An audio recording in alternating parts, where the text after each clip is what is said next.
Yo, what's going on, homies? It's your boy Stumped back for the OPTC video, and in today's video, we're taking a look at the new PvP Legend S-Bear in some Pirate Rumble again, but this time, we're going in on the new and improved shooter team, and boy, oh boy, does shooters cook now, man. Like, they go to the goddamn moon with the addition of this particular S-Bear, with the addition of Frankie as well, that came out for the Treasure Map banner not too long ago as well. Plus, then you have, like, the 6+ of Akainu for some bench options and running strength-centric units like Kuma and then Rise of Shinobu in the front. Like, shooters can do some really, really nice stuff. But the highlight of the team is the new S-Bear. Very reminiscent to what we saw from S-Hawk. S-Bear goes very, very quickly with his special. He does a lot for the team that he's on. He provides a lot of bulk. He provides the forced out mechanic. And he can do a lot of damage as well. He buffs Psy and shooter characters. So whether you're running him on a Psy team, he's going to work there. Very similar to Saul, where he can be ran on a Psy team or a Cerebral team. This guy works on either a shooter team or he works on a Psy team. In my opinion, he works better over here on the shooter team. Shooters definitely need him more than the Psy team needed S-Bear. In saying that though, like, he's still a staple on that new and improved Psy team as well. Go check out that video if you guys haven't done so already. And before you do that, make sure to belt the like button over here, hit the subscribe button, do that good stuff. We're taking on a Int-based build first up. I thought this would be a pretty good test, as Int right now is one of the most disgusting teams in the game. Obviously, this team doesn't have Blackbeard on it. Blackbeard is obviously just an absolute menace and is causing havoc everywhere, but I really wanted to take on some different teams that weren't the challenge fights. The challenge fights are hard, but they don't exactly entail all of the new meta-based characters. Characters like Int Gear 5, you're not going to find Int Gear 5 over there. You're not going to find Strength Gear 5 over there either. So I really wanted to take on some stuff like that was in regular fights. Plus, when it comes to that slasher team as well, the S-Hawk slasher team, you're not going to find like Zoro Sanji on the team. You're not going to find Shanks on the team, even though you do have to take on the very annoying combo of Roger Whitebeard and S-Hawk together. So I thought we'd do some actual fights and see how the team actually performs. And the upside to shooters is that you can run a very strong bench because the front line consists of 2 PvP legends. With the new update of the 20 cost PvP legend, having Raizo, Shinobu, and now S-Bear in the front means that you can do some really, really fun stuff. Like some really, really cool stuff in terms of taking Ace on the bench, running stuff like Kuma and Akainu on the bench, and then utilizing some very powerful legends in the front. Now, Akainu is also another character that got hit with that 20 cost update. He is technically a 6+ legend now that only costs 20 in Rumble because they made him a Rumble legend. And with his level limit break, he actually works exceptionally off the bench. He's built around Strength, Dex, and Quick. So when he comes in, he can kind of buff Frankie, he can buff Raizo, he can buff Kuma, who's behind him. And at that particular point in the game, usually you're doing wonky stuff anyway. So having that works actually quite well. Uta is our CD reducer. She is going to give cooldown reduction as well as have it built into her passive, which is very, very nice to allow S-Bear to get his special off very quickly. S-Bear is on a 20-second cooldown, which means once his special goes, he's not only doing a lot of damage, but he's going to apply forced out to one unit that has max CD. Now, we got very unlucky with this particular fight.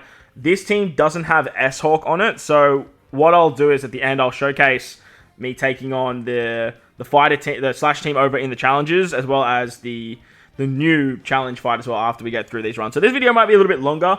So if you do manage to get to the end, I want to see hashtag S-Bear in the comment section below if you did get all the way to the end of the video, or if you even got past this particular part of the video. In saying that though, the slash team is actually still very good. Like K-Dad running around, Zoro Sanji with that haste ability, as you guys saw, can cause absolute ruckus, especially with Roger Whitebeard and just getting absolutely binked there. The upside to taking on these types of teams though, it does trigger one part of S-Bear's passive that honestly I haven't really seen that much. S-Bear has part of his passive where if you lose your teammates, he gives himself level 2 attack and level 2 CD reduction, maxing it 4 times. So this can go up to level 8 attack, level 8 CD. The 8 CD is the big one, because if you have S-Bear just continuously popping off specials and continuously forcing out characters, you are going to basically get wins just on that forced out mechanic, or you're just going to stop stuff like passives, characters with max specials that can do stuff like haste and S-Hawk damage and all that crazy stuff too. So when you lose characters, S-Bear just starts to get stronger and stronger. His damage obviously is going to increase as well.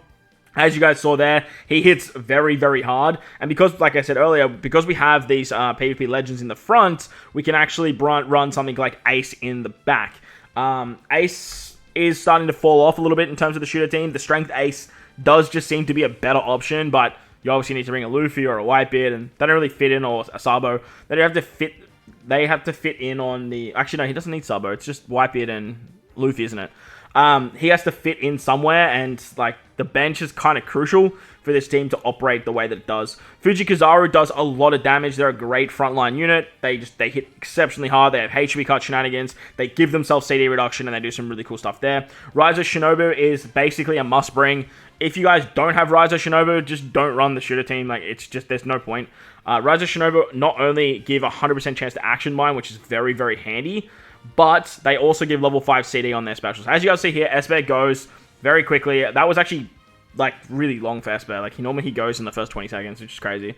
And then you have Ryza Shinobu come in after it to give the level 5 CD. And this works great when you have a character like Uta, who is already giving level 3 CD for the first 50 seconds, I believe, and the 20% cooldown, so that way you can actually get your Esper specials back very, very quickly. Frankie's the final frontline unit. He's an absolute weapon.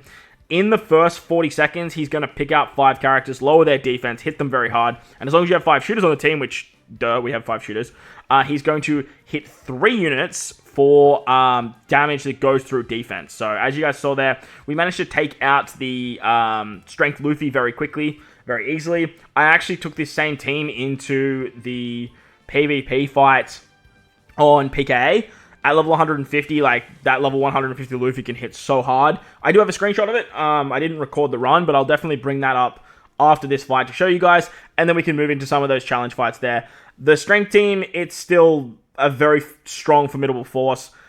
This one didn't have stuff like Ace. It was more of a fighter build, but like I said, I just wanted to try and find characters like Luffy and those types of units over in PvP, because like Luffy can still do some serious stuff. As you guys see there, the fighter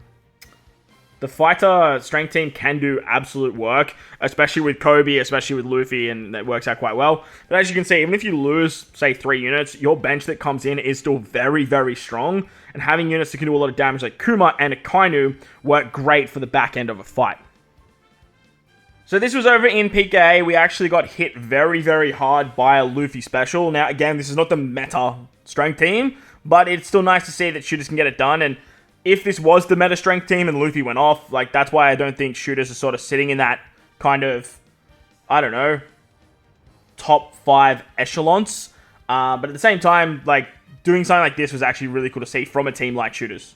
Alright, so over into the challenge fights now. We'll take on the Slasher one, because the Slasher team, even in the challenge fights, is still very challenging unless you're bringing characters to try and stop it, which this team obviously is not doing. This is just like, holy crap, look at this meta shooter team, and let's let it rock. But it did manage to actually take it down fairly nicely. I actually don't really remember recording this run, so we'll have to sort of play it out together. And then after this, we'll move into the new challenge, which is actually Esper against Esper. But having units like Roger Whitebeard and S-Hawk just going through defense is so disgusting. Ryza Shinobu is just a fantastic unit to have to build up your defense, but to also give the CD reduction and defense. So make sure they're in the middle slot, and once they get hit, you are going to do some really nice stuff. Now, as you can see, we did lose 2 characters very quickly. We didn't lose Esper, and I think that was probably the key to this particular run. Unfortunately, Ryza Shinobu didn't actually utilize their special, which means we're not getting the level 5 CD, which is absolutely crucial to sort of get back the Esper special very, very fast.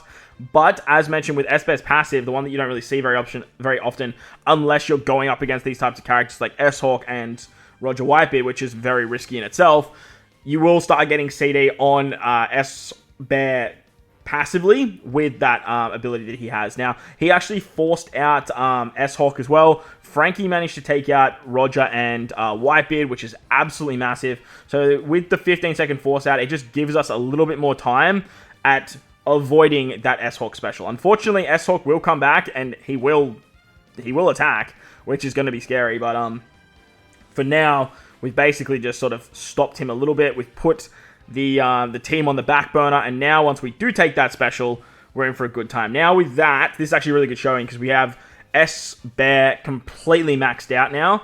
S-Bear sitting in a real nice chunky attack stat. He has that level 8 CD reduction, and as you can see, his special ability is moving very, very fast. At this particular point, though, like, the fight's usually over, so you're not going to see that effectiveness too much, but the fact that you can then kill the rest of the team, have that one character on Force Out, lose the passive, and then have the fight be over because of Forced Out is very, very valuable. So if S-Bear doesn't die, and ideally you want to keep him on the wings because you don't want him to die, he will build up that attack very, very quickly and very, very nicely.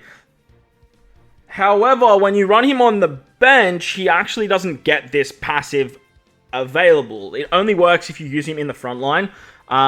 So if you're running him as a bench unit and characters get knocked out, then he doesn't come in and give himself that particular passive. But running him on the bench can still be effective. And taking on S-Bear over in the challenge fight, it was the best place to put him, just because I needed him to come in and build up his cooldown reduction a little bit with particular knockouts. And when you take on these particular fights, S-Bear, when you got S-Bear going up against S-Bear, whoever S-Bear goes first will just try and force out the other S-Bear.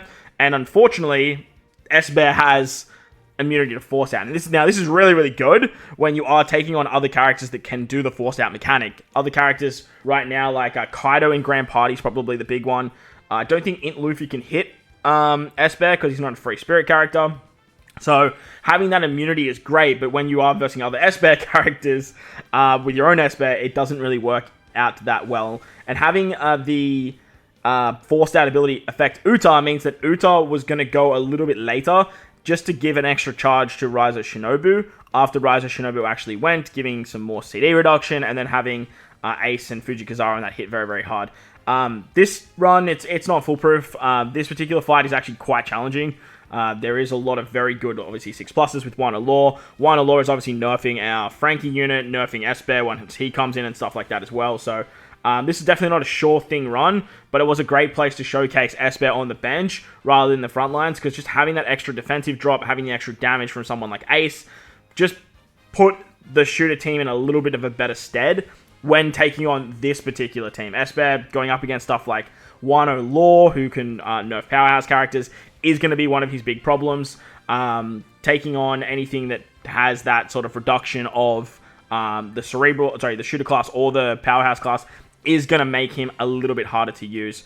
Upside to him, though, is he is a side character, and as I said at the start, he can be used on the side team or the shooter team, and that means that he can work really, really well against the new Yamato, as he does have 30% int reduction, psi reduction. No, yeah, int reduction. I said it right. 30% int reduction when taking on side characters, which means if you do get hit with that death hit from Yamato, and it does hit S-Bear, you're not going to be out on your ass, and you aren't going to lose a character straight away. But that's going to wrap up the video. Let me know what you guys think of shooters in the comment section below. While you're down there, belt the like button, hit the subscribe button, do all that good stuff. Most importantly, wherever you guys are in this beautiful world, please remember to enjoy the rest of your day. As always, homies, thank you all for watching, and I'll catch you all in the next one. Peace!